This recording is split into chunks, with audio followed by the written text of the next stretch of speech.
much as I'm speaking Russian. Just know a little bit more. Microphone, please.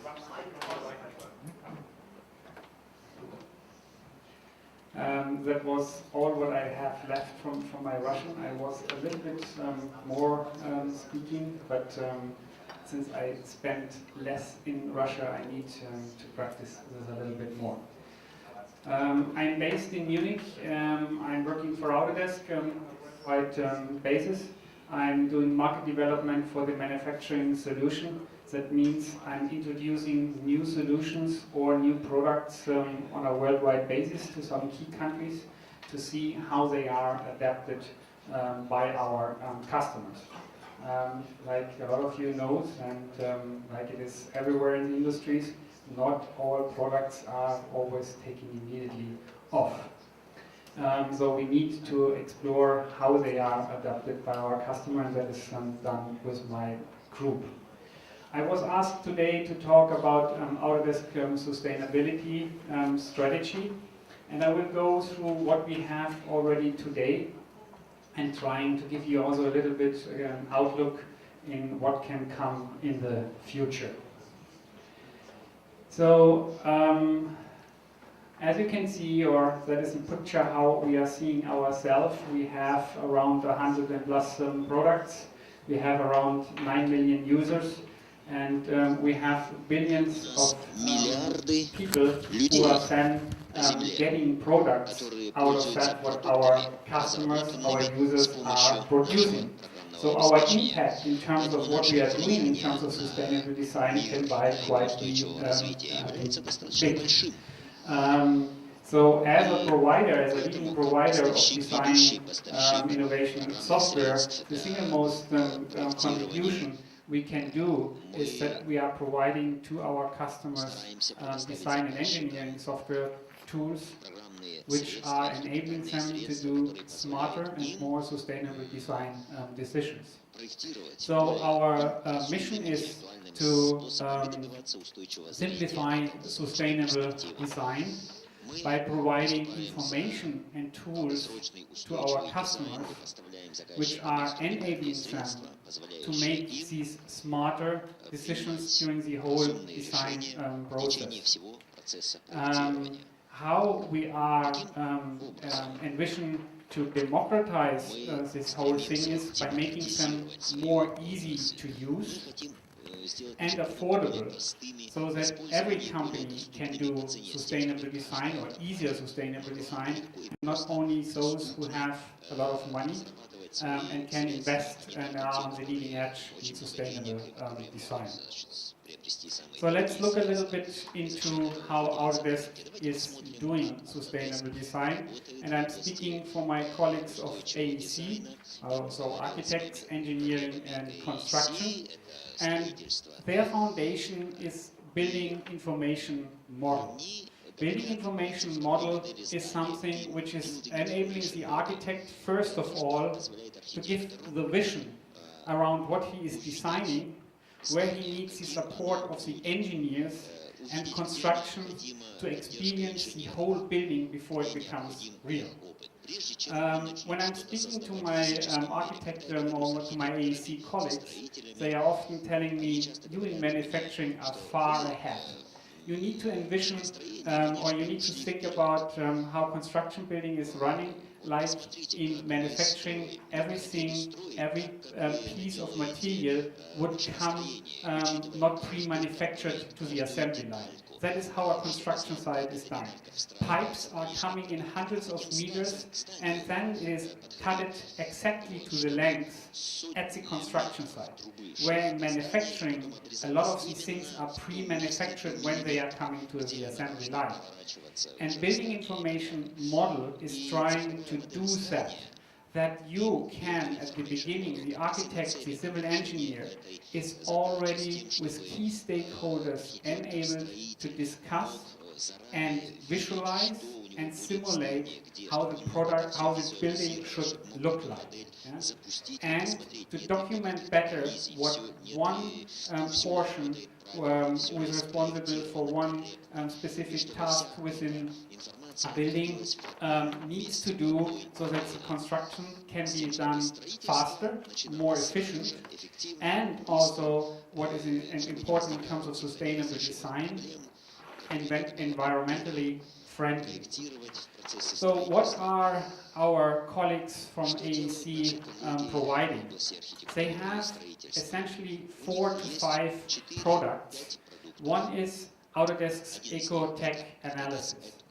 Ecotech analysis is enabling to do thermal, light, shadow, airflow analysis upfront with the buildings or with a whole set of buildings.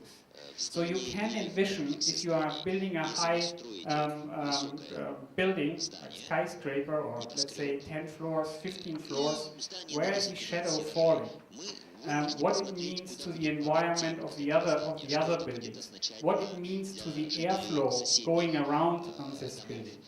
What you can also do with Ecotech is to explore how you can design your house more efficient by turning it in the right direction in terms of sun, so that you don't have to cool it down so massively during the summer, or you have to heat it during the winter time. Ecotech information is then going into HVAC, so in heating, ventilation and air conditioning as a feed-in, and then this system can improve the design of the HVAC so that you don't have peaks in cooling or in heating during winter and summertime. Then there's some other tools around for the civil engineers, the storm severe extension, which is quite an important tool how to do landscape design, and especially where to allow next buildings will come or not, yeah? Because if you're not exploring where rivers will overflow and which areas you need to give them to overflow, and people are then building their houses in this environment, you have quite big damages to that what the people have built there, yeah? And although you need to know where to have your infrastructure set so that it is secure also during bad weather time frames. So the AEC department is having also a lot of these simulation tools, which is enabling us to explore the design before it becomes real and making smart, sustainable design decisions.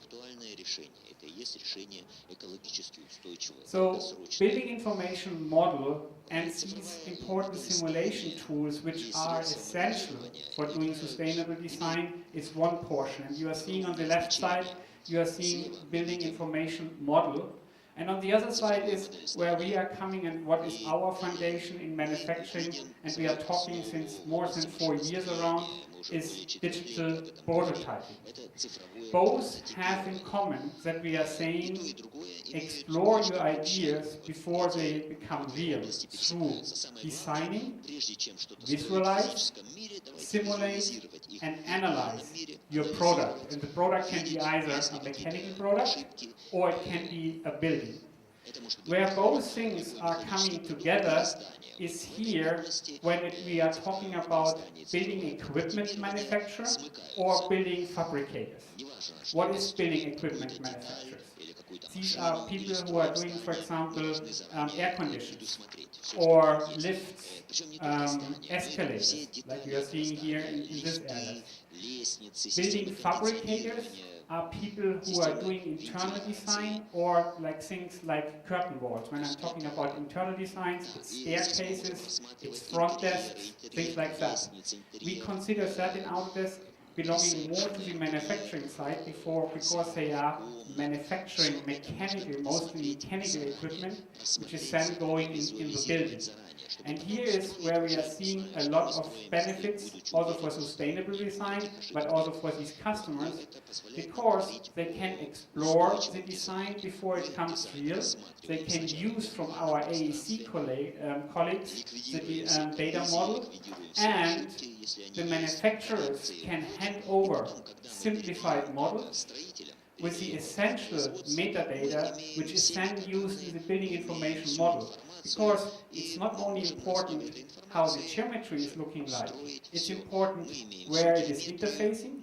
And the second thing is also important if you're thinking about an HVAC, how much it is weighing, which electricity it needs, where it needs to be the water, and other important information. And that is what both models can marriage together. So, what is digital prototyping? I think the majority of you have already seen that, because we are talking about that, like I was saying, already for more than 4 years. It is essentially again going from ideation, so having the first idea, designing, engineering, manufacturing, until the end of the life cycle, and you have to disassemble. And the major components for these things are, as the same thing like in building information model, you have to design, you have to visualize your ideas. There are researches that around of 100 ideas which are born, only 10 are making it to a presentation, and only 1 out of 10 is making it finally to production. So we believe visualization for an engineer is one of the most important things, because he needs to express what he is designing. And I remember currently 2 things why this visualization is so important. One thing is, you remember most probably the catastrophe with Challenger when it exploded.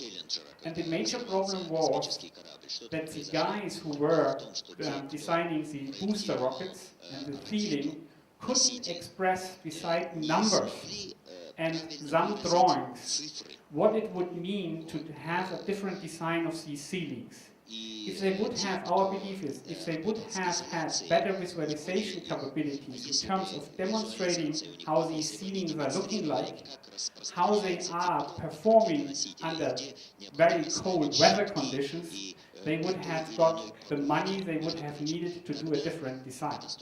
And there are several other examples also where this missing visualization for engineers is hindering them to do a better design. I think the most recent was also the catastrophe in the Gulf of Mexico with the explosion.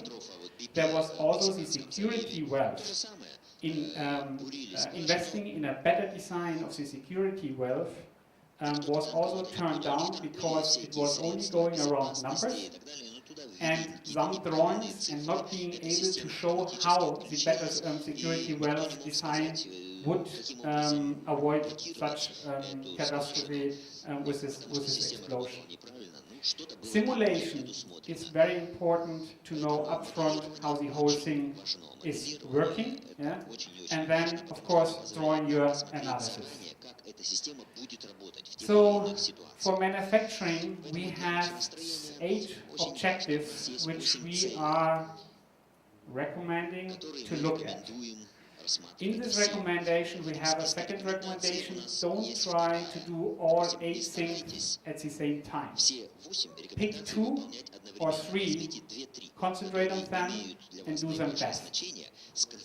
And one of, I will go fast through each of these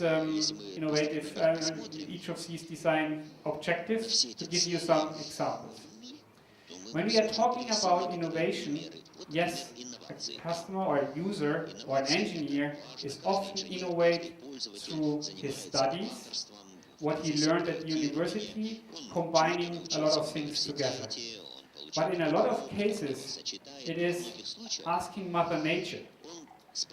I think a lot of you may know how the winglet design was coming from the birds, yeah, by taking the background. Here, what we are seeing is how a worm, what they are copying from the worm is how he is going through the earth. He is lubricating his skin by pulling water out of the earth, so that he is reducing the friction. So we are thinking by providing this kind of